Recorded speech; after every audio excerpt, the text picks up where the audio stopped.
बाबूजी के नाम से जमीन है, अपना दखल है, आई अमर पासवान लिखा लिया है जबरदस्ती करके।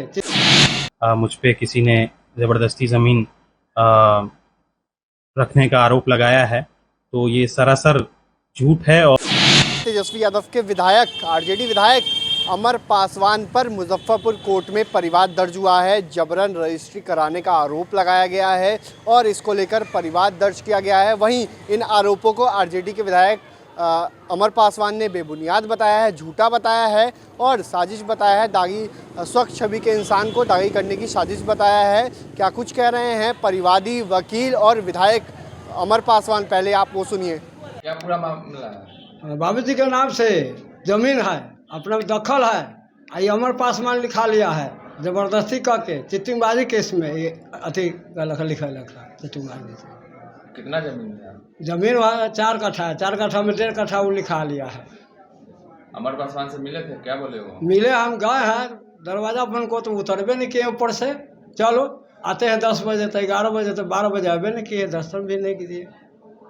कुछ बात हुआ, क्या परिचय हो गया? बात तो कुछ न हुआ। नाम आपका नाम क्या हो गया? हमारा नाम बादो पासवान। ये अमर पासवान बोचहा विधायक के द्वारा वो खुद एवं अपने सहयोगियों के सहयोग से ये परिवादी वासुदेव पासवान की खतियानी जमीन, जिसका खतियान बजाबता वो परिवादी के पिता हरगेन पासवान के नाम से दर्ज है, उस जमीन को बिना किसी अधिकार के एक शिवजी पासवान है, शिवजी पासवान से और अन्य गवाह पहचानकर्ता को मेल में लेकर के परिवादी के 16.5 डिसमिल जमीन को बिना किसी अधिकार के रजिस्ट्री करवा लिए हैं, जिसके निस्बत अनेकों बार पंचायती हुई। अमर पासवान स्थानीय विधायक बोचहा से भी बार बार आग्रह किया गया कि हम गरीब आदमी हैं और मेरी ज़मीन को नाजायज़ तरीके से आप लिखवा लिए हैं, मेरी ज़मीन मुझे वापस कर दीजिए। लेकिन वो किसी की नहीं माने और डांट करके परिवादी को भगा दिए और धमकी दिए कि यदि आगे कोई कार्रवाई करोगे तो परिणाम भुगतने के लिए तैयार रहना पड़ेगा। मजबूर हो करके जब सामाजिक स्तर पर मामला नहीं निपटा है, तब ये परिवाद पत्र परिवादी वासुदेव पासवान के द्वारा मुख्य न्यायिक दंडाधिकारी महोदय मुजफ्फरपुर के न्यायालय में दर्ज कराया गया है। भाजपी की धारा 406, 420, 467, 68, 471 एवं 120 बी के तहत मामला दर्ज कराया गया है, जिसको माननीय मुख्य न्यायिक दंडाधिकारी महोदय मुजफ्फरपुर के द्वारा सुनवाई के लिए 20 अप्रैल 2023 को निर्धारित किया गया है। कमलेश कुमार, अधिवक्ता, व्यवहार न्यायालय मुजफ्फरपुर। के माध्यम से अभी मुझे पता चला है कि मुझ पे किसी ने ज़बरदस्ती ज़मीन रखने का आरोप लगाया है, तो ये सरासर झूठ है। और अब मैं कोई भी ज़मीन लेता हूं तो कागज़ के साथ, पुख्ता के साथ मैं अपना ज़मीन खरीदता हूं और उसको RTGS के माध्यम से ही अपना जो भी दर रहता है मैं उसको भुगतान करता हूं।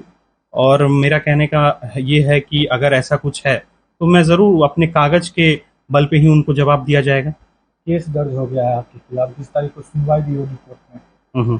जी बिल्कुल, अगर ऐसी कोई बात है तो वो देखिए, लोकतंत्र है और लोगों को अपना पक्ष रखने का पूर्ण रूप से अधिकार है। जिन्होंने ये केस किया है और उन्होंने अपने भाई के ऊपर प्रथम पार्टी शिवजी पासवान को बनाया गया है, तो और कहीं ना कहीं उनके ऊपर अपनी बातें रखने की उन्होंने कोशिश की है कि उन्होंने इस जमीन को एक फर्जीवाड़े तरीके से बेचा है। लेकिन जब ये कोर्ट के सामने साक्ष्य आएंगे और मौजूद होंगे और कागजात उनके सामने प्रस्तुत होंगे, तो आप जरूर देख सकेंगे कि कौन सही है और कौन गलत है। तो मैं कहीं ना कहीं ये बताना चाहूंगा, जब उनका जो उन्होंने केस किया है सरासर एक झूठ। परिवादी ने प्रभाव में लेने की बात कही, वो जो शिवजी पासवान है उनको आपने प्रभाव में लिया था, ऐसा उनका? देखिए, प्रभाव में कैसे मैं प्रभाव में किसी को ले सकता हूँ? मैं किसी से जबरदस्ती कोई चीज नहीं करवा सकता हूँ। जब तक आप स्वयं सक्षम खुद ही अपने प्रति किसी के पास न जाएं और अपनी बातें न रखें, तो कोई भी प्रभाव आजकल नहीं चलता। और खासकर जमीनों की बात है तो जो जिसका हिस्सा है वो उसने अपने हिस्से को किसी को बेचा है, तो और देख सकते हैं कि हमेशा जमीनें खरीद बिक्री होती रहती हैं, तो उसमें तो अपना हिस्सा किसी ने किसी को लिखा है। और ये अब देखना है कि भाई उन्होंने जो केस किया है वो किस बिंदु पे किया, तो उस सब बिंदुओं पे हम अपनी जवाबदेही कागज प्रस्तुत करेंगे और जवाब देंगे उसको। क्या लग रहा है अचानक आपके ऊपर जो इस तरह से? देखिए, सब लोग अच्छी तरह जानते हैं कि भाई मैं कभी भी इन सब विवादों में नहीं पड़ा हूं और लोग इन सब मुद्दों को उछालना ज्यादा तरहीज करते हैं ताकि मुझ जैसे एक नौजवान और साफ सुथरे छवि वाले इंसान को एक दागी के रूप में लोग के सामने पेश किया जाए, जबकि ऐसा कुछ नहीं है। और मैं बहुत ही व्यवहारिक तरीके से लोगों के साथ रहता हूं और जनता इस बात को जानती है और मान सम्मान करती है, और मैं भी उनका मान सम्मान करता हूं। क्या लगता है केस जो है वो पूरा निरस्त हो जाएगा? जी बिल्कुल, साक्ष्य के साथ हम लोग अपनी प्रस्तुति देंगे और जरूर निरस्त होगा। तो आपने सुना कि क्या कुछ कहा है परिवादी ने, वहीं वकील ने क्या कुछ बताया है। इस मामले में सुनवाई की तिथि 20 अप्रैल को मुकर्रर की गई है। वहीं आरजेडी के विधायक अमर पासवान ने इन आरोपों को झूठा आरोप बताया है और आगे की कार्रवाई की जा रही है।